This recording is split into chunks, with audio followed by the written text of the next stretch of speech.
반갑습니다. 오늘 우리에게 주신 하나님의 말씀은 에베소서 5장 22절에서 28절까지의 말씀입니다.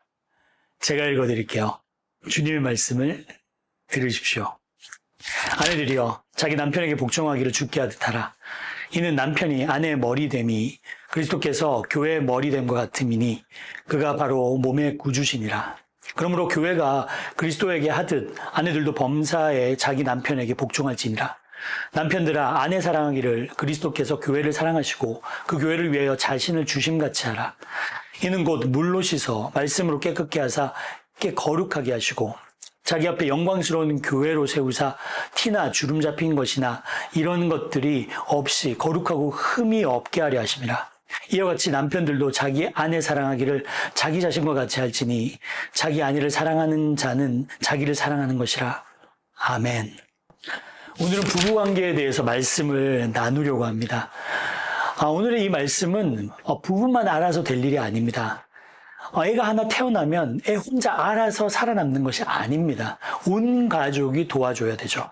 하나님이 짝지어주신 부부가 잘 살려면 주변에서 자녀들도 부모들도 친구들도 다 도와줘야 합니다.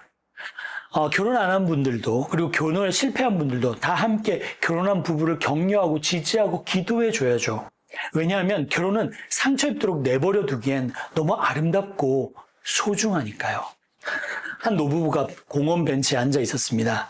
기자가 다가가 조심스럽게 물었습니다. 할아버지, 오랫동안 부부가 함께 사셨는데 특별히 기억나는 순간이 있으신가요? 할아버지는 천천히 웃으며 말했습니다. 옛날에 우리 아내는 항상 제 뒤에서 걸었어요. 친구들은 그걸 보고 말하곤 했습니다. 요즘 시대에 무슨 남편 뒤에 걸어. 여자도 당당하게 걸어야지. 그 말이 일리가 있는 줄 알면서도 우리 둘 다는 그냥 그렇게 했어요. 기자는 호기심에 물었습니다. 그건 왜 그러셨어요? 할아버지가 대답했습니다. 젊은 시절 내 아내가 교통사고로 크게 당해서 한쪽 눈이 약해지고 시야가 불편했어요. 오른쪽 시야가 거의 보이지 않아서 제가 오른편에서 걸으면 그녀는 제 얼굴을 볼 수가 없었죠. 그래서 전 늘 앞에서 걷고 그녀가 제 뒷모습을 보게 했어요. 그렇게라도 저를 느낄 수 있게 하려고요. 그 말에 기자는 조용해졌습니다. 사람들은 그녀가 저를 따라 걷는다고 생각했겠지만 사실은 제가 그녀를 볼 수 있는 방향으로 늘 먼저 걸어간 것뿐입니다. 굉장히 많은 사람들은 결혼을 자기중심적으로 바라봅니다. 이 결혼이 저 남자가 혹은 저 여자가 내게 주는 이익이 어떤 것이냐가 관심거리인 거죠. 게리 토마스는 Sacred Marriage라는 책에서 이렇게 얘기합니다. 결혼의 목적은 내 행복이 아니라 거룩합니다. 하나님은 결혼을 통해서 나를 변화시키려고 하신다. 그럼 우리 예수 믿는 사람들의 결혼은 어떨까요? 오늘은 그 이야기를 해보려고 합니다. 오늘 우리가 22절부터 읽었는데요. 그 이전에 나오는 말씀은 예수 믿는 사람들이 마땅히 해야 할 일에 대해서 기록했습니다. 하나님을 본받으라. 사랑 가운데서 행하라. 감사하는 말을 하라. 빛의 자녀들처럼 행하라. 그리고 18절에 이렇게 말씀하시죠. 오직 성령으로 충만함을 받으라. 그러니까 오늘 나오는 말씀은 성령으로 충만한 부부라면 어떻게 하는지에 대한 말씀인 거예요. 22절에 보면 아내가 남편에게 복종하라고 합니다. 이 이야기가 나오면 아내들은 긴장하죠. 그런데 어떻게 복종하는 거 하니 24절에 이렇게 나옵니다. 교회가 그리스도에게 하듯 아내들도 범사에 자기 남편에게 복종할지니라. 교회가 그리스도에게 하듯 복종하라고 하는데 여러분은 그리스도께 얼마만큼 복종하세요? 7번씩 70번이라도 용서하라고 하실 때 그렇게 하시나요? 원수를 사랑하라고 하실 때, 그리고 가난한 자를 도우라고 하실 때, 주님의 몸된 교회를 헌신하라고 하실 때, 졸지 말고 기도하라고 하실 때 다 하세요? 생각해보면 교회가 그리스도께 드리는 복종의 수준은 사실 부족하고 죄송하죠.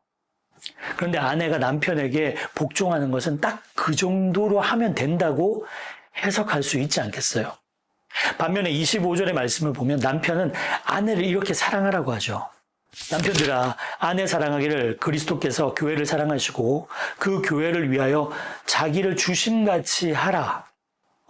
그럼 아내들이 더 신나죠. 거 봐라. 당신은 나를 위해서 희생을 마다하면 안 된다. 예수님은 교회를 몸처럼 사랑하시며 교회의 성도들을 위해서 물과 피를 다 쏟으시고 고통과 치욕 가운데 죽임을 당한 것이지 않느냐. 당신도 나를 위해서 고통과 치욕을 당하는 것은 너무나도 마땅하다. 이렇게 보면 왠지 남편이 손해보는 것 같잖아요. 그런 남편이 뭐라고 그래요? 여자가 선악과를 따먹는 바람에 세상이 이렇게 망가지지 않았냐. 남편이 아내의 머리니까 아내는 남편 시키는 대로 해야 하지 않냐. 근데 여러분, 이 말씀의 대전제는 성령으로 충만한 부부의 이야기입니다. 그래서 21절에 성령 충만한 부부에게 주는 말씀이 있습니다. 그리스도를 경외함으로 피차 복종하라. 사도 바울이 그리스도와 교회의 관계를 통해서 남편과 아내의 동행을 설명하는 것은 결혼을 바라보는 우리의 시각을 완전히 반대로 바꾸라는 거예요. 세상 사람들은 다 자기중심적으로 결혼을 바라보고 해석하죠. 그래서 결혼하기 전에 조건부터 살피는 겁니다. 그리고 찌질한 사람들이 그런 말들을 하죠. 신혼 초기에 남편 길들이기 혹은 아내 길들이기를 해야 편하게 산다고요. 그 지독한 자기중심성에서 배우자를 바라보는 겁니다. 저 사람은 나를 얼마나 편하게 해줄 것인가? 저 사람은 나를 얼마나 돋보이게 해줄 것인가? 저 사람은 얼마나 나에게 도움이 될 것인가? 이 지독한 자기중심성이 우리가 경험하는 모든 가정 문제들의 핵심입니다. 다들 자기 입장에서 관계를 바라보고 자기에게 유리한 쪽으로 상황을 몰아가려고 하는 것이죠. 심지어 성경도 자기가 유리한 대로 해석하려고 하죠. 그런데 사도 바울이 말하는 결혼은 얼마나 상대편을 위해서 내 자신의 권리를 내려놓는 것인가를 말하는 겁니다. 교회가 그리스도께 복종하듯이라는 말이나 그리스도가 교회를 사랑하듯이라는 말은 자기중심성에서 벗어나라는 뜻입니다. 교회는 그리스도를 위해서 존재하고 그리스도는 교회를 위해서 존재하시고요. 그래서 사도 바울이 진정한 사랑에 대해서 이렇게 말하는 것입니다. 무례히 행하지 아니하며 자기의 유익을 구하지 아니하며 성내지 아니하며 악한 것을 생각하지 아니하며 자기 유익을 구하지 않는 동행, 그게 부부의 함께함입니다. 근데 그게 여러분 잘 될까요? 우리 안에서 뿌리 깊은 죄악의 속성이 있는데요. 그래서 사도 바울이 한 말이 있죠. 성령을 받으라는 거예요. 제가 깨닫는 것은 하나님이 짝지어 주신 것을 사람이 나누지 못하게 하려면 남편과 아내도 노력해야 하고 주변 사람들도 도와줘야 하지만 성령께서도 도우셔야겠구나. 성령께서 우리 가정 가운데 계셔야 가정이 든든하게 세워지는 거구나. 존 파이퍼 목사님은 결혼을 앞둔 당신에게라는 책에서 이렇게 이야기합니다. 성령은 우리가 서로에게 줄 수 없는 사랑을 부어주신다. 그것이 결혼을 견디게 하고 살아나가게 한다. 그래야 서로 섬기고 복종하는 것이 너무나 즐겁고 당연한 부부의 관계가 되는 것이죠. 그럼 또 당신 먼저 성령 받으려고 그럴 수도 있지만요. 사랑하는 성도 여러분, 어쩌면 오늘 우리가 묵상한 말씀은 모든 가정에게 당장 적용될 수 없을지도 모릅니다. 하지만 우리가 꿈꾸는 가정은 이런 것이고 하나님이 창조한 결혼은 이런 것입니다. 성경이 보여주는 부부의 모델을 놓고 계속 기도하며 성령의 도우심을 간구하고 노력할 수 있기를 주님의 이름으로 축원드립니다. 결혼은 단지 두 사람이 함께 살아가는 제도가 아닙니다. 그것은 하나님께서 세우신 신비이자 복음의 실제적인 모형입니다. 남편과 아내가 서로를 사랑하고 섬기고 복종하며 살아가는 모습은 그리스도와 교회의 사랑과 순종을 이 땅에 드러내는 삶입니다. 결혼 생활이 어렵고 고통스럽게 느껴질 수 있습니다. 오해와 상처 그리고 반복되는 갈등 속에서 서로를 향한 실망이 쌓일 수도 있습니다. 그러나 그 속에서도 소망이 있는 이유는 우리 안에 성령이 계시기 때문입니다. 성령께서 우리 안에서 역사하실 때 우리는 용서할 수 있고 참고 기다릴 수 있으며 나를 내려놓고 상대를 품을 수 있는 거예요. 이제 우리는 결혼을 통해 나를 만족시키는 것이 아니라 나를 통하여 하나님의 사랑을 드러나기를 소망해야 합니다. 내가 성령의 도우심을 받아 한 걸음 낮아지고 경청하고 한 번 더 웃을 때 우리 가정 안에 평화가 깃들게 됩니다. 그것이 곧 성령 충만한 부부의 삶입니다. 복음주의 작가 앤 보스캠프는 결혼에 관한 그의 컬럼에서 이렇게 이야기합니다. 결혼은 서로의 상처를 알아가는 긴 여행이다. 그 여정에서 성령은 포기 대신 회복을 선택하게 한다.